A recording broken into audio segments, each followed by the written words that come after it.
going to read you a thing from the book that's not available for sale now, but maybe it will inspire you to get the book that is for sale. It has a smoking mouth on it, and it's really good.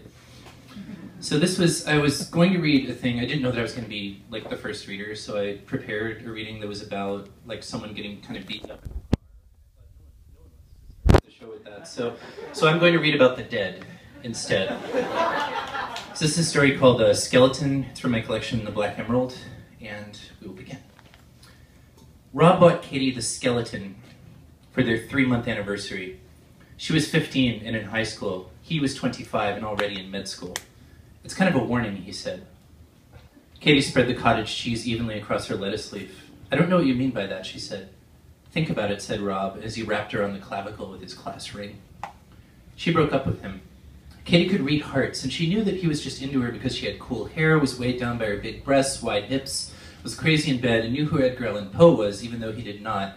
He mentioned all those to his med school friends, except that he didn't know Edgar Allan Poe was. This he never mentioned. But Katie kept the skeleton anyway. It was a good one. Rob had stolen it directly from the anatomy class supply closet. It had all 208 bones, each one clasped to its neighbors by metal rings so thin that they were invisible, except for a faint sparkle when Katie bent the joints. It was molded from real plaster that had a hint of green to it, and Katie almost believed that it had come from a real grave. She wondered whether the skeleton was a man or a woman. Its eye sockets were abnormally large and painted a thick, smooth black. At first, she just left it hanging in her room next to her punk records and her oak dresser with the squat bottles of glitter and goop resting on top. She put it in front of her full-length mirror and watched its skinny hips sway back and forth with the air conditioning. Kind of a warning, she said to herself, fuck you, Rob. But she brought the bowl of cereal she had planned to eat back down to the kitchen, and she did not look in the mirror again or at the skeleton again for at least 3 days.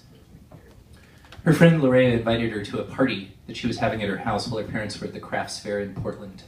It's going to be a chaos and combinations party, so you have to bring a date, she said. Chaos and Combinations was a party game invented by Lorea's boyfriend Parker, who was president of the math and chess clubs.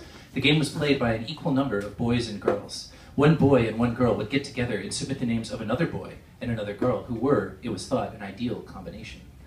The compatibility of the nominated boy and girl were tested by a number of algorithms, all invented by Parker.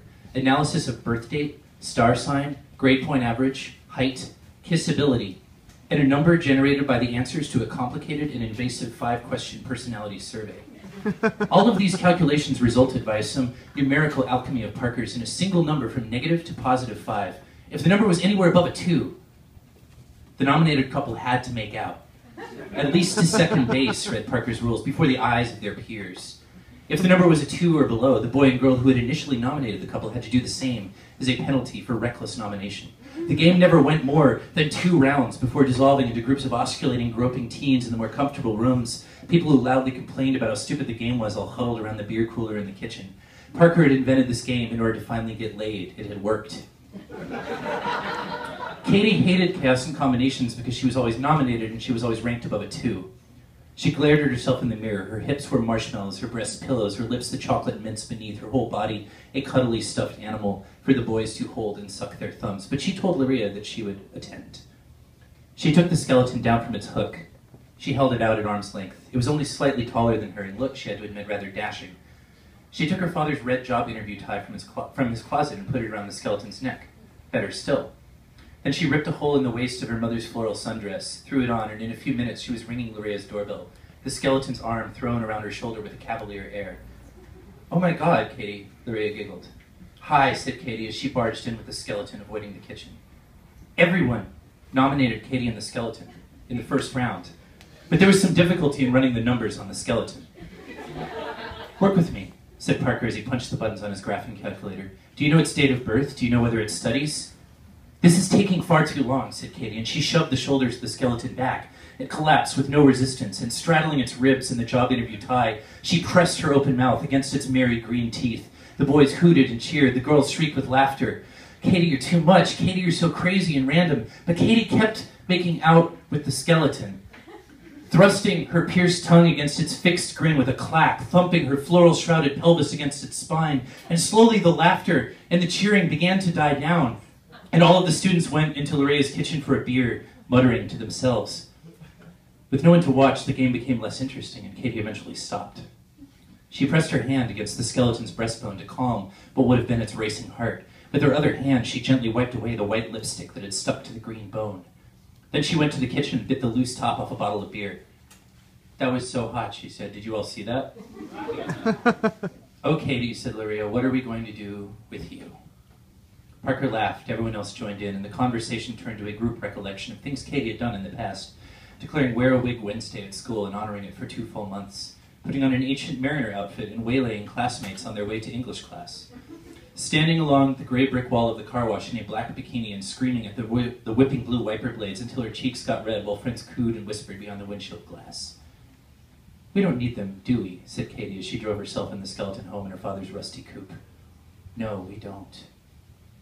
She extended her finger and flicked an imaginary dust mote from the skeleton's dainty nasal cavity. She imagined it blushing, its cheekbone flaring to baked terracotta for a moment before fading back to cool jade. The skeleton story began to circulate around the few unlucky friends of Loria's who had not made it to the party. It became so popular, so much a warped trademark of Katie's, that of course she had to do it again at the next Chaos and Combinations party a month later. This time no one nominated her or the skeleton, but she straddled it anyway and messily bit at its jaw just as the first lucky couple had been deemed compatible and the gathering had just begun the ritual chant, "Chaos, Combinations, make out!" Katie and the skeleton were not invited to the next Chaos and Combination party, or any parties, for some time. Katie did not mind this. She got a job at a thrift store. She brought home lots of spare clothes for the skeleton, a smart little fedora with a tall red feather, balanced on the skull. She would dress up the skeleton in the most fetching men's clothes she could think of: suits, tuxedos, a white lab coat, suspenders, spats, a grease-spattered t-shirt, and blue jeans with a switchblade tucked into the pocket, a casual tennis outfit complete with headband and racket. And she would play records of 1960s lounge music and put on the outfits that made her look the fattest, gave her the deepest cleavage, and she would hold on to the skeleton's yielding arm and look at them both in the mirror for a long time before she told herself the record needle was about to scratch and broke away to adjust it. I'm going to skip a little because we have to get to the big finish of the skeleton story. She won a scholarship to college quite by accident. Her English teacher nominated her. She would never have nominated herself. In packing, she threw away most of her clothes and books, but she kept her records, and she kept the skeleton. When she got to her dorm room, she unpacked the skeleton first and lay it down on the bed so that it would not be uncomfortable while she arranged the rest of her things and set up its hooks. Melissa, the girl the computer had assigned as her roommate, arrived along with her mother and father, among the 3 of them carrying 7 navy suitcases, 5 multicolored shopping bags full of hangers and clothes, and her mother wheezed under the weight of a large rolled rug in the school colors, which she and Melissa had decided to buy while they were out in hopes that Melissa's new roommate would like it and be willing to pay half the cost. Melissa was just at the point of introducing this plan to Katie when Melissa saw the skeleton. It was still sprawled across the bed, legs crossed at the ankles, one hand arranged as if it were scratching a nagging itch on its thigh. A copy of Tropic of Cancer lay open across its face, since Katie had thought that it might get bored with the tedious decorating and want something to occupy its mind. Melissa stared down at the skeleton and then back at Katie, and then she picked up all the suitcases, the shopping bags, the rug, and went to see the dorm administration. So Katie and the skeleton got to be alone for the entire semester. Katie never fucked the skeleton. She masturbated in front of the skeleton, true. And it was also true that whenever she had had a bad day at work, another clothing store, this one catering mostly to business students, she would take off all the skeleton's clothes but its brief underwear, and she would lounge on the bed in a slip, smoking and playing records. And once in a while, she would take the skeleton down from its hook and wrap its green plaster arms around her while she softly rocked. And she had to admit that one time she brought the skeleton's well-articulated hand between her legs and inserted its longest finger just the tiniest little bit inside herself, but it was far too lifeless. Its eye sockets stared at her like whirlpools in a black ocean, and she quickly withdrew the hand and tried not to look at the skeleton for a day or two, fretting constantly about whether this would wreck their friendship. But she never fucked the skeleton. Not once. She told all of the friends she made in her English classes this when she told them about the skeleton, which she always did within the first 5 minutes of the first conversation.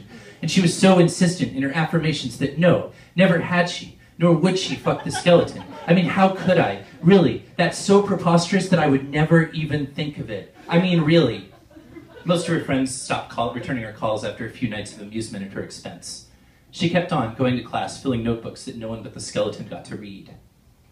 Her TA made a clumsy pass at her when she was trying to ask his opinion on Hawthorne's symbolism, and she came home and stared at the skeleton for a long time. Then she went to the dorm lounge, took a card table and 2 folding chairs, and set them up in her room. She had a small tea set, and she began brewing a tall pot of lemon mint. She dressed the skeleton up in its most understanding outfit, khaki slacks, powder blue golf shirt, sensible sandals, bifocals, poured it a cup, led it to its place. Then she took off all her clothes and sat down opposite it. They drank tea together and Katie lit a cigarette. "Do you think I'm attractive?" she asked. The skeleton grinned rakishly. "Would you ever try to fuck me?" she asked, voice faster. The skeleton grinned devilishly. "Would you tell your friends that you liked fucking me?" she asked. "Would they be jealous? Do you even have friends?" The skeleton grinned despondently. "Am I your friend?" she asked. The skeleton grinned reassuringly. "I never know what you're thinking," she complained. The skeleton grinned apologetically. "Tell me what you're thinking," she commanded. And the skeleton grinned, mutely. And Katie screamed at it, screamed until her voice gave out and then kept on screaming, her throat raw and silent while her cigarette turned to ash, but the skeleton just kept grinning its fixed and meaningless grin, teeth as locked and pristine as they had been on the day Rob had given it to her and wrapped her clavicle with his class ring, and she was getting closer and closer to his age, she realized, older every day, and there sat the skeleton, as old as it would ever be, as dead and outside of time. She took it down from its tea party chair. She took off its clothes. Both of them naked, she dragged it to the mirror and held both of them up.